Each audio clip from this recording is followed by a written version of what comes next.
안녕하세요. 마음이 힘들 때 다른 사람들 사는 이야기를 들으며 힘을 내던 한 아줌마입니다. 저에게도 얼마 전에 정말 기적 같은 일이 생겨서 이렇게 사연을 적게 되었어요. 저는 아들 한 명 있는 애 엄마입니다. 아들 녀석은 나이가 30을 앞두고 있어요. 저도 적은 나이는 아닙니다. 58년생 개띠니까요. 개띠치고는 아들이 어리죠. 제가 결혼은 일찍 했지만 아이는 늦게 낳았거든요. 참 저랑 남편은 동네에서 유명한 커플이었답니다. 초등학교 때부터 손을 잡고 우리는 사귀는 거다 라고 약속을 하고 사귀었으니까요. 이상하게 저는 어릴 때부터 남들을 도와주는 것을 무척이나 좋아했습니다. 나보다 힘들어하는 사람들을 보면 먼저 가서 손을 내밀고 싶어 했어요. 그래서 어릴 때는 회장도 많이 하고 전교 부회장 이런 것도 항상 제 몫이었지요. 어릴 때 부모님이 이혼하시고 저는 외할머니랑 함께 살았어요. 할머니가 어렵사리 우리 손녀 준다고 찹쌀가루 얻어가지고 백설기랑 떡을 지어주실 때면 저는 그거 귀한 줄 알면서도 꼬박 친구들과 함께 놀아먹었지요. 제가 학교 다닐 때만 해도 조개탕 같은 걸로 교실 뒤에서 난로를 피웠거든요. 그래서 애들이 도시락을 거기 뒤에 두고 따뜻하게 데펴 먹었습니다. 그런데 모든 아이들이 다 도시락을 싸오는 것은 아니었어요. 가정 형편이 어려운 아이들은 도시락조차 못 싸왔죠. 그래서 저는 할머니가 저만 먹으라고 보자기에 싸준 떡들을 따뜻하게 데펴서 도시락을 안 가져온 친구들과 함께 놀아 먹었습니다. 그래서 그런지 어릴 때부터 인복이 있었어요. 항상 사람들이 저를 보고 좋은 이야기를 해주니 평판도 좋았고요. 그래서 뭘 하든 일이 술술 풀리곤 했답니다. 그런 저에게도 크나큰 시련이 한번 오게 되었어요. 상상도 하기 싫은 일이었죠. 외할머니께서 강도한테 머리를 맞아서 돌아가신 거였습니다. 시골은 치안이 엄청 안 좋아요. 지금이야 다들 아파트 살고 주택 사니까 도둑이 든다는 것은 상상도 못할 일이잖아요. 그때는 정말로 도둑들이 야구방망이 들고 와서 안에 있는 사람들 다 기절시키고 집안에 있는 귀금품들 가지고 도망가는 일이 흔했답니다. 저축은행 사건 터지고 나서부터 다들 돈이나 귀금품을 은행에 맡기는 게 아니라 장롱 깊은 곳이나 장판 아래에 넣어서 숨겼으니까요. 저희 외할머니도 가난하고 힘들게 사신 분이긴 했지만 증조할머니한테 물려받은 돈이 있다는 것을 동네 사람들은 다 알고 있었어요. 그 중에 춘식이 아저씨라고 서울대에 가서 사법고시만 10년 준비하다가 고시낭인이 되어 고향으로 내려온 아저씨가 있거든요.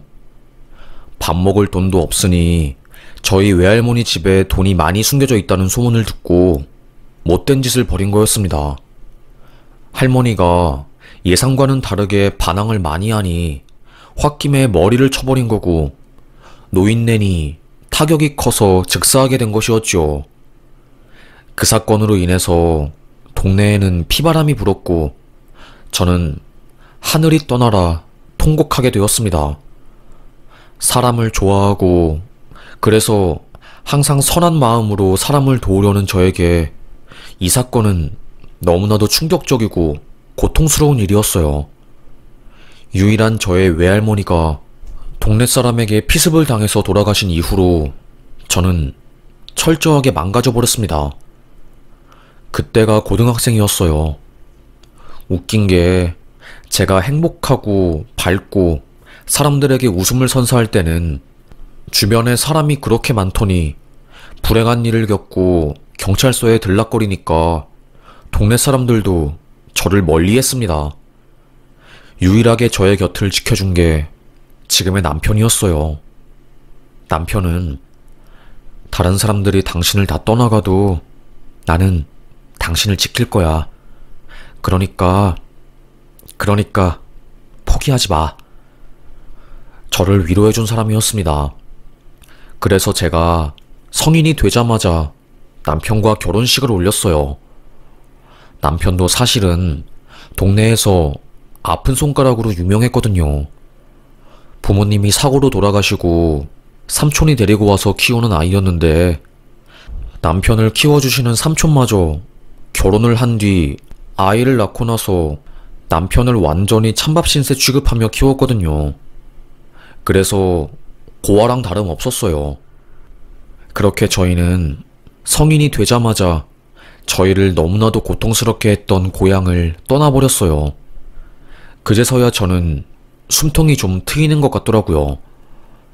동네에 있을 때는 할머니 생각 때문에 너무너무 힘들었는데 다른 동네로 넘어가니 그 고통스러운 기억이 조금씩 잊히는 듯 했습니다. 문제는 먹고 살 길이 없던 거였어요. 그래도 남편은 전기 설비 관련한 자격증이 있어서 일자리를 빨리 구할 수 있었지만 저는 아니었습니다. 다행히 나라에서 지원을 해주어서 그 당시 사회복지사라고 불리는 자격증을 따게 되었고 복지시설을 돌아다니면서 일하게 되었어요. 그게 저에게 크게 도움이 되었지요. 남들을 돕고 사람들 사이에서 복작복작하게 있는 것을 좋아하는 저는 일하는 게 행복했습니다. 그래서 보육원 봉사활동도 자주 다녔어요.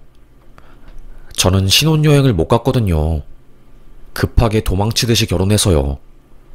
어느 정도 여유가 생기자 남편과 함께 제주도로 갔고 우연히 들르게 된 보육원에서 한 아이를 만난 순간 인생이 바뀌게 되었습니다. 아주머니, 안 가면 안 되어요? 고사리 같은 손으로 보육원 아이가 저의 치맛자락을 꼭 잡았어요. 마음이 찌릿하더라고요. 할머니 죽고 나서 나도 죽으려고 했는데 이곳에서는 내가 꼭 필요한 존재구나.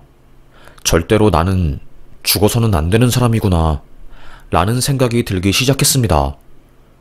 그래서 제주도에서 살게 되었어요.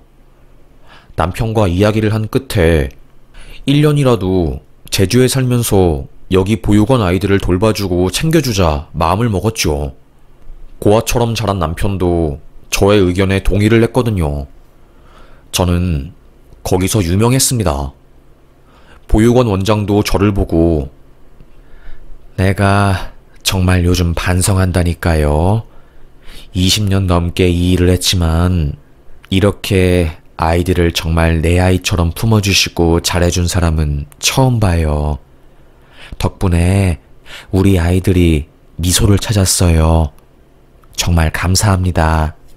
제가 오히려 더 고마웠습니다. 아이들이 나를 좋아해주고 원하니까 저도 다시 미소를 되찾았거든요. 너무나도 이쁜 아이들이 사랑받아야 할 시기에 사랑을 못 받고 삐뚤어지는 게 마음이 아파 그것만이라도 막자고 시작한 일이 이렇게 저에게 큰 사랑을 느끼게 해줄 줄은 몰랐습니다. 그렇게 그때까지만 해도 행복하게 일했죠. 보육원에 큰 불이 나기 전까지만 해도요. 어느 날이었어요. 남편이 동네 이장님 댁에 전기 설비 관련한 문제를 처리해주러 간 날이었어요. 저는 여느 때와 다름없이 집에서 집안일을 하고 있었고요. 그런데 갑자기 누가 헐레벌떡 저희 집을 뛰어오는 겁니다. 수진이었어요. 보육원에서 제일 큰 아이였죠. 아줌마, 아줌마. 정말 누가 머리채를 잡듯이 거의 비명에 가까운 고함으로 제 이름을 크게 부르짖는 겁니다. 수진아, 무슨 일이야? 아니 왜 그래? 당황한 저는 어안이 벙벙했습니다. 갑자기 눈물을 펑펑 터뜨린 수진이는 아주머니 어떻게 해요? 보육원이 무슨 일인데? 대체 무슨 일이야? 진정하고 괜찮으니까 천천히 말해봐. 응? 지금 불이 났는데 안에 애들이 엄청 많아요. 아줌마, 제발 제발 제 동생 좀 살려주세요. 알고 보니 보육원에 큰 불이 났고 그냥 휴일이라서 선생님이 한 명만 있었던 겁니다. 그리고 그 안에는 수진이 동생이 있었던 상황이었어요. 너무 놀란 저는 버선발로 보육원에 뛰어갔고 화염에 휩싸여 훨훨 타고 있는 건물을 보게 되었어요. 사람들은 소리를 지르고 겨우 뛰쳐나온 선생님은 저를 보자마자 어머 어떡해요? 안에 아이들이 아직 6명이나 있어요. 통곡을 하는 겁니다. 너무 무서웠어요. 악마 같은 불길들이 눈앞에서 뜨겁게 타오르고 있었지만 차마 들어갈 용기가 안 나는 겁니다. 그때 머릿속을 스친 생각이 우리 할머니도 강도한테 맞아서 피를 흘리고 있을 때 집 안에서 누군가의 도움을 간절하게 바라며 쓰러져 있었겠지? 이 생각이 드니까 내 목숨이고 나발이고 눈에 보이지 않았습니다. 안에서 간절하게 어른들의 손길을 바라며 화염에 몸부림치고 있을 아이들을 생각하니 눈물이 나오더라고요. 그리고 저에게는 아들도 있었거든요. 내가 죽으면 아들은 어떻게 하지? 순간 머릿속에 5만 가지 생각이 스쳤지만 반드시 보육원에 있는 아이들을 구해내고 울 아들한테 자랑스러운 엄마로 집에 걸어 들어가야겠다 생각했습니다. 저는 옆에 있는 아주머니에게 아줌마, 손에 들고 있는 물병 좀 저 주이소. 온몸에 물을 뿌렸습니다. 어떻게 하려고 그래? 구급대원이 올 때까지 기다리지. 이러다가 다 죽음에. 됐어요. 거기 물 적신 행주 좀 저 주이소. 흠에 큰일 났매. 다들 발을 동동 구르며 저를 쳐다볼 뿐이었습니다. 어푸어푸거리며 온몸에 물을 묻힌 저는 화염 속 그 건물 안에 들어갔어요. 다른 사람들이 전부 워 소리를 지르며 저의 행동을 주시했습니다. 손잡이가 뜨거워 차마 잡지 못하고 발로 쾅 밀었어요. 안에 들어가니 몸이 익을 것처럼 뜨거운 불길이 솟아올랐습니다. 눈은 실명할 것처럼 뜨거운 불길에 익어가고 있었죠. 얘들아, 얘들아! 고래고래 소리를 지르니 한 아이가 아줌마! 외치는 겁니다. 2층에서 들려오는 목소리였어요. 보니까 1층으로 내려오는 계단에 천장에서 떨어진 나무로 길이 막혀 있었던 겁니다. 그래서 애들은 내려오지도 못하고 이도 저도 못한 거였죠. 저는 계단 손잡이를 타고 2층으로 올라가 애들을 만났어요. 4명의 아이들이 있었습니다. 처음에는 6명으로 들었는데 2명은 다행히 지하실에서 밖으로 나가는 문을 통해 탈출했더라고요. 아줌마 믿지? 눈 딱 감고 계단 밑으로 떨어지자. 아줌마가 올라오면서 밑에 매트리스 깔았으니까 매트리스로 떨어진 다음에 입구로 달리는 거야. 불길 속을 그냥 뛰어간다고 생각해. 수진이 동생과 형식이를 한 팀으로 묶었습니다.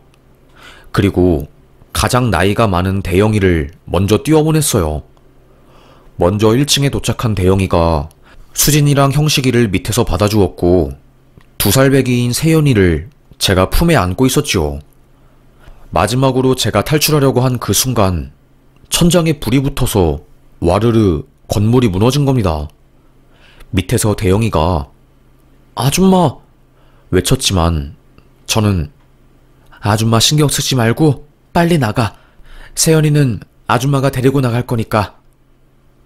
전 자신이 없었습니다. 제가 죽을 걸 알고 있었어요. 시커먼 연기가 그 안을 가득 메워찼고 저는 그 갓난아이를 품에 꼭 안았습니다. 그 아이는 울지도 않았어요. 제 품에서 곤히 자고 있었고 저는 혹여나 아이가 연기를 마실까 젖은 수건을 얼굴에 얹었습니다. 그때 천장에서 뜨거운 나무 토막이 떨어져 제 얼굴을 강타했고 저는 그때 쓰러졌어요. 쓰러지는 와중에도 애는 살려야 한다며 깨진 유리창 쪽으로 기어갔습니다. 산소라도 들어오는 곳으로 가야 애기가 살 것 같아서요. 그렇게 쓰러졌고 죽은 줄 알았던 저는 병원에서 깨어났습니다. 얼굴 반쪽은 3도 화상을 입었고 불꽃이 눈에 들어가서 실명에 가깝게 시력을 잃은 뒤였어요. 제가 깨어나 눈을 뜬 순간 남편은 저를 보고 엉엉 울었고 그제서야 상황을 알게 되었지요. 죽은 아이들은 다행히 없었고 한 달 정도 입원 치료를 받아야 하는 아이는 있었다고 하더라고요. 제품에 있던 세연이도 기적처럼 다친 곳 없이 구조되었답니다. 창문 쪽에서 제가 쓰러져 있던 게 신의 한 수였다고 하더라고요. 보육원 화재는 옆 건물에서 쓰레기를 태우다가 불꽃이 튀어 시작된 것이었다고 합니다. 아이들은 살렸지만 제 얼굴은 너무나도 끔찍하게 변해 있었어요. 거울도 보기 싫을 정도로 쭈글쭈글 할머니처럼 변해버린 화상 입은 피부, 그리고 한순간에 잃어버린 시력. 제가 감당하기 힘들었어요. 하지만 아이들을 살릴 수 있어서 그것만으로 저에게는 참 다행이고 감사한 일이었습니다. 8개월간의 병원 치료, 그리고 정신과 치료를 병행한 저는 퇴원할 수 있었습니다. 그때부터 안경을 쓰고 다녔어요.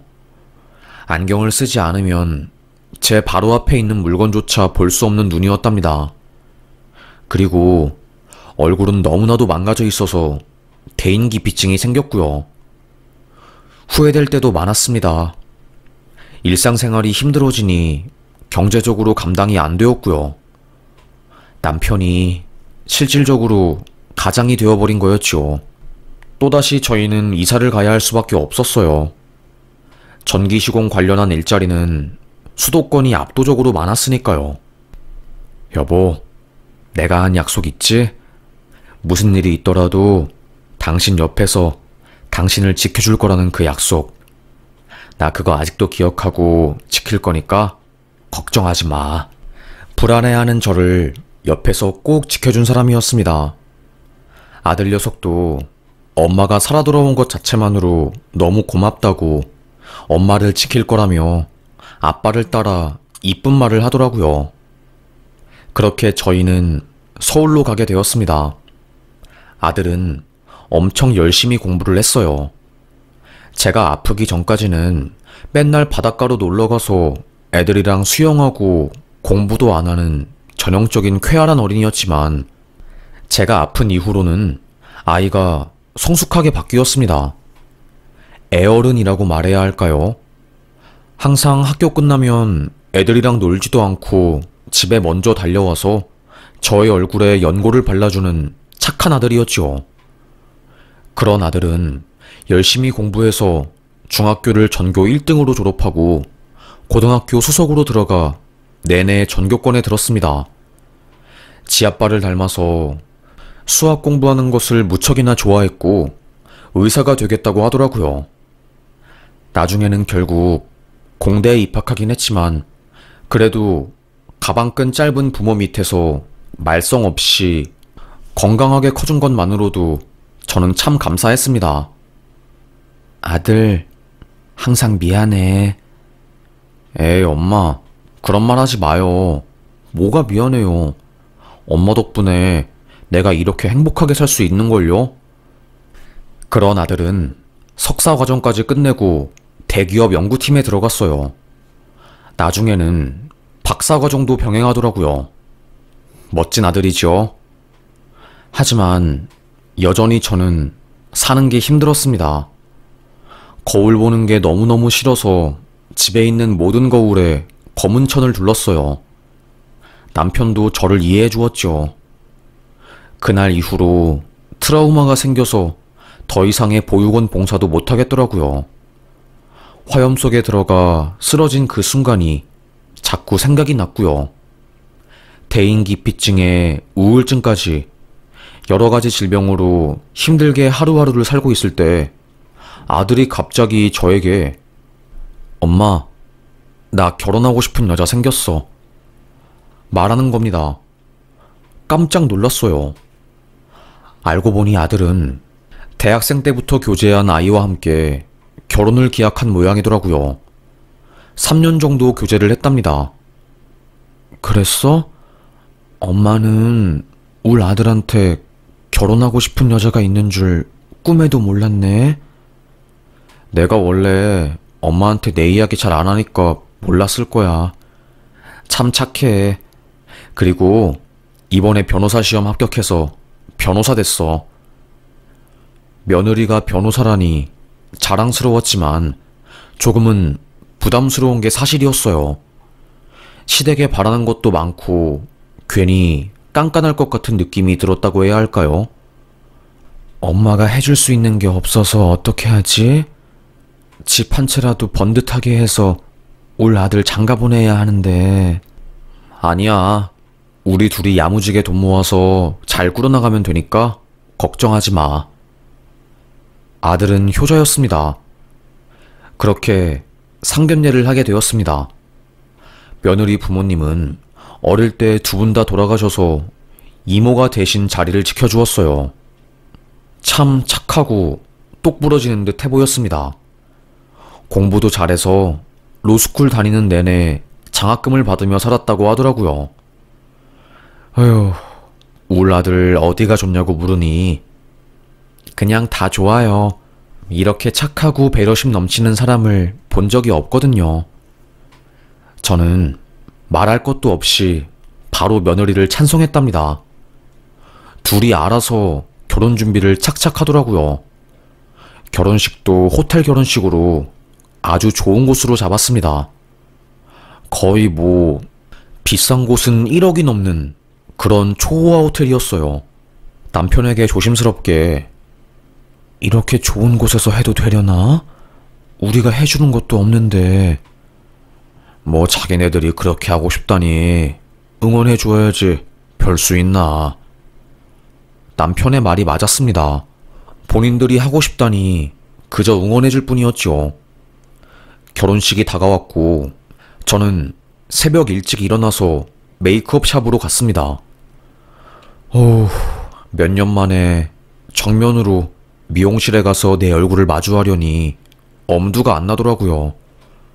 그냥 안경을 쓰지 않고 내 얼굴을 안 보이게 할까?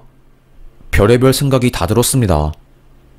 그리고 공교롭게도 아들의 결혼식이 저희 부부의 결혼기념일이었으니 말이죠. 5만 가지 생각이 다 들었습니다. 나도 결혼할 때는 그 누구보다 아름답고 어여쁜 얼굴을 가졌는데 지금은 이렇게 내가 망가졌구나 하면서 왠지 슬펐습니다. 그런데 그때 갑자기 누군가 모자를 쓴 한 남자가 저한테 다가와서 제 이름을 묻더라고요. 윤은혜 씨 맞으신가요? 네, 맞습니다만. 퀵배송이 매달아온 거였어요. 이상하다 싶었습니다. 나한테 누가 택배를 보낼 사람이 없는데? 이게 뭐지? 반신반의한 마음으로 봉투를 열어보니 이상한 말이 써있더군요. 당신 며느리가 누구인지 아세요? 처음에는 누가 이런 걸 보냈나 싶어서 화가 났어요. 메이크업을 받고 있던 남편한테 가서 당신 누가 나한테 이런 편지를 보냈는데? 대체 누구야? 누가 이런 장난을 하는 거야? 화를 막 냈습니다. 이상하게 남편은 태연했어요. 그냥 무시해. 잘못 왔겠지. 아무렇지도 않아 하는 표정이었어요. 메이크업실 관계자들도 그냥 무시하세요. 저는 왠지 찝찝했어요. 그때 갑자기 메이크업 샵에 정전이 팍 하고 된 겁니다. 어머, 이게 뭐야. 한순간에 소란스러워졌고 거울은 보이지도 않았어요. 저는 차라리 잘됐다 싶었습니다. 내 얼굴 보기도 싫었는데. 직원들은 후레쉬 등을 가지고 와서 저에게 메이크업을 해주었고 옷을 입혀주었어요. 죄송해요. 됐어요. 살다 보면 별의별 일이 다 있는 거죠. 그렇게 우여곡절 끝에 결혼식장에 도착했습니다. 그런데 이상하게 하객들이 한 명도 없더라고요. 아들에게 가서 아들, 왜 이렇게 식장이 텅텅 비었니? 그러게요. 저는 뭔가 이상했습니다. 분위기도 뒤숭숭하고 사람들도 안 오고 이게 어찌된 일인가 싶었어요. 당장 식은 5분 뒤에 시작이었는데 아무도 안 보이니 말이죠.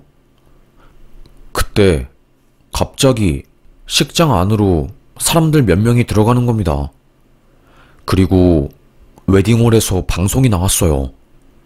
신랑 신부님 입장해달라고요. 식장 안에 들어가니 여전히 하객석은 텅텅 비어 있었습니다. 영문을 모르니 화가 나기 시작하더라고요. 메이크업 샵부터 시작해서 일진이 사나웠습니다. 게다가 저는 메이크업을 한 상태라서 안경을 벗어 앞이 보이지도 않았어요.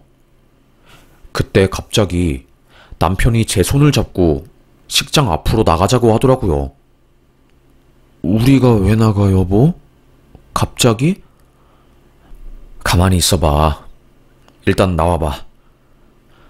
눈도 잘 안 보이니 남편 손을 잡고 어리버리한 상태로 결혼식장 가운데에 섰습니다. 그때 갑자기 식장 밖에서 사람들이 우르르 들어오기 시작했어요. 좋기 수십 명은 넘었습니다. 여보, 이게 어떻게 된 거야? 그때 갑자기 뒤에서 며느리가 저에게 말을 거는 겁니다. 어머님, 아버님, 오늘 결혼기념날이시잖아요. 오늘은 저랑 준수 씨의 결혼날이기도 하지만 어머님이 주인공인 날이에요. 뭐라고? 보람, 제주보육원 기억하시죠? 수진이 기억 안 나요? 어머님, 제가 수진이에요. 순간 심장이 쿵 하는 것 같았어요. 수십여 년 전 내가 목숨을 걸고 살린 아이들 중 한 명의 이름이 수진이었거든요. 이게 대체 어떻게 된 일인지 영문을 몰랐던 그때 식장 관계자가 헐레벌떡 뛰어와서 저의 얼굴에 안경을 씌워주었고 그제서야 뿌옇게 보이던 형상들이 또렷하게 보이면서 눈물이 났습니다. 모든 하객들이 스케치북에 글씨를 써서 들고 있었어요. 아주머니 사랑해요.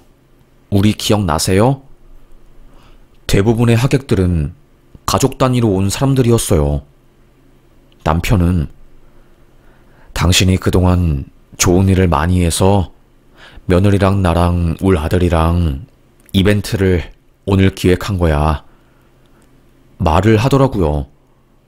그러니까 처음에 메이크업 샵에서 퀵이 온 거부터 시작해서 정전이 난 것까지 전부 저를 위해서 기획된 거였습니다. 일부러 정전을 해서 거울 속의 저를 못 보게 만든 거였대요.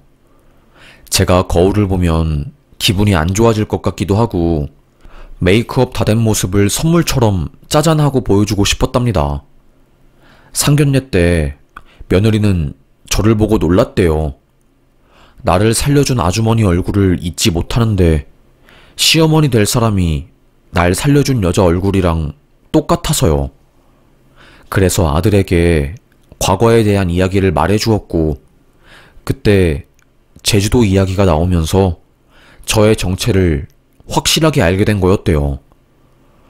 꼭 언젠간 만나서 은혜를 갚고 싶었는데 정말 말도 안 되는 인연으로 며느리와 시어머니 관계로 만나게 된 거고 결혼식 날 우리만 즐기지 말고 어머님께도 잊지 못할 추억을 만들어주자고 우리를 위해서 얼굴 화상도 입고 시력도 잃었으니 꼭 보답하고 싶다며 계획한 거였어요. 순간 눈물이 왈칵 났어요. 아무것도 몰랐던 저는 투덜대고 일진이 사납다며 신경질만 냈었거든요. 남편과 가난한 상황에서 결혼하느라 한 번도 웨딩드레스를 입어보지 못했던 저는 그날 웨딩드레스를 입고 남편 손을 꼭 잡고 행진을 했습니다. 그리고 그 순간 하객들이 모두 앞으로 나와서 저를 위한 노래를 불러주었어요. 사랑한다고, 아주머니 덕분에 이렇게 많은 아이들이 그날 살아서 이렇게 멋진 가정을 이루고 아이들도 낳고 행복해질 수 있었다면서요. 그리고는 앞에 갑자기 영상이 탁 켜지면서 제가 제주도에서 살던 그때 사진과 영상들이 흘러나갔고, 병원에서 투병하며 힘들 때의 기억들, 모든 게 쏴르르 지나가더라고요. 그리고는 보육원 아이들 인터뷰를 하나씩 딴 영상들이 나오는데 정말로 그 순간 눈물이 폭포처럼 흘렀습니다. 그리고 제가 품에 안고 구했던 그 갓난아이가 훌쩍 커서 미국 유학까지 가서 열심히 공부하고 있다는 것을 안 순간 마음이 탁 놓이더라고요. 내가 비록 피부가 망가지고 많은 것을 잃었지만 알고 보니 잃은 것보다 더 많은 것을 얻었구나 하고요. 하염없이 울고 또 울었습니다. 그리고 며느리를 꼭 안아주었어요. 너무 고맙다면서요. 어머님, 아니에요. 부모가 없었던 저희에게 엄마가 되어주어 정말로 감사합니다. 덕분에 저희가 이렇게 행복하게 클 수 있었어요. 마음 다해 고맙습니다. 어떤 말로도 표현 못할 내 인생의 전부였어요. 꼭 저를 안아주며 고백한 며느리와 보육원 아이들의 진심에 그동안 마음고생하던 게 씻은 듯이 없어지는 것 같았답니다. 길고 긴 겨울 끝을 지나 드디어 제 마음에 봄이 온 것 같았어요. 절망스럽기만 하던 화상 환자로서의 인생은 드디어 뜻과 의미를 찾아 행복하게 되었네요. 그날 결혼식이 끝나고 수많은 아이들과 하객들이 저에게 와서 고마움을 표하고 건네준 선물 덕분에 양손이 부족할 정도로 집에 도착하게 되었네요. 알고 보니 며느리가 보육원 친구들에게 전화를 다 돌리고 연락이 끊긴 아이들에게도 수소문해서 연락을 했다고 하더라고요. 아무래도 변호사이고 그러다 보니까 사람 찾고 서류 관련해서 잘 다룰 줄 알아서 보육원에 남아있던 서류들로 다 한 명씩 연락한 모양인가 봅니다. 며느리 잘 만나서 정말 저는 행복한 시어머니가 되었어요. 그날 결혼식이 끝난 후 집에 가서 오랜 시간 동안 열어보지 않았던 앨범을 열어보았습니다. 먼지가 수북히 쌓였던 추억 속 사진들. 그간 인생 사는 게 힘들어 열어보지 않았던 추억들을 펼쳐보니 그래도 나 참 잘 살았구나 싶었습니다. 외할머니 돌아가시고 나서부터 시작된 인생의 암흑기. 나 혼자 잘 먹고 잘 사는 것보다는 내 주변 사람들 다 챙기며 함께 잘 사는 것을 더 좋아했던 나. 세상과는 다른 가치관으로 인해서 상처받았던 적도 많았고 우울했던 적도 많았지만 그래도 이렇게 좋은 날에 많은 사람들이 축하해주는 것을 보면 저는 참 잘 살았나 봅니다. 인생 포기하지 않고 끝까지 살길 잘했나 봐요. 그리고 아들과 며느리는 축의금을 보육원과 화상 환자들에게 기부하기로 했어요. 대학병원에 가서 함께 기부를 하고 기념사진을 찍고 그렇게 그날을 간직하게 되었습니다. 저는 다시 사회로 나갈 용기를 얻어서 그날 이후로 다시 사회복지사로 발걸음을 시작하게 되었어요. 보육원에 가서 봉사하는 것도 시작했답니다. 아주 오랜만에 저답게 산다는 것을 느끼게 되었네요. 이게 바로 인생인가 봐요. 내가 천국에 있을 때는 내 주변에 사람이 정말로 바글바글 했는데 지옥에 있으니까 주변에 사람이 한 명도 없더이다. 그런데 이제 제가 행복한 것을 보니 저는 천국에 있나 봐요. 날 아껴주고 사랑해주는 사람들이 이렇게 많다는 것을 느끼는 것을 보면요. 지금도 나이를 많이 먹었지만 그래도 아직 살 날이 많으니 남은 인생 많이 봉사하고 감사하면서 살겠습니다. 아직은 두 팔과 두 발이 있고 나 혼자의 힘으로 걸어 다닐 수도 있으니까요. 더 이상 저는 거울을 보는 게 무섭지 않습니다. 내가 좋으니까요. 이런 내가 참 좋습니다. 오랜 시간이 걸렸지만 마음이 편안히 사는 게 참 좋아요. 그럼 저의 이야기를 끝까지 들어주신 여러분 정말 감사합니다. 아무리 힘들어도 버티고 견디다 보면 좋은 일이 생기는 것 같아요. 그리고 인생은 혼자 사는 게 아니니까 우리 주변 이웃들 서로 잘 도와주고 챙기면서 우리 함께 살아가요. 그렇게 살다 보면 조금씩 우리도 마음에 볕들 날이 오지 않을까요? 마냥 슬퍼하면서 울고 있기에는 우리의 남은 인생이 너무나도 많고 기니까요. 그럼 저는 여기서 사연 마무리하겠습니다. 얼마 전에 저와 남편의 결혼기념일 날이어서 그날의 추억이 새록새록 떠오르게 되어서 이렇게 용기를 내서 사연을 적어보게 되었어요. 혹시라도 저를 아는 사람이 이 사연을 보면 창피할 것 같지만 그냥 모른 척하고 넘어가 주세요. 그리고 평소처럼 저를 대해 주셔요. 저는 그것만으로도 감사할 것 같습니다. 날이 추운데 몸 조심하시고 다들 건강하시길 바라겠습니다. 건강한 게 최고로 중요하니까요. 그럼 여기서 마무리하겠습니다. 감사합니다.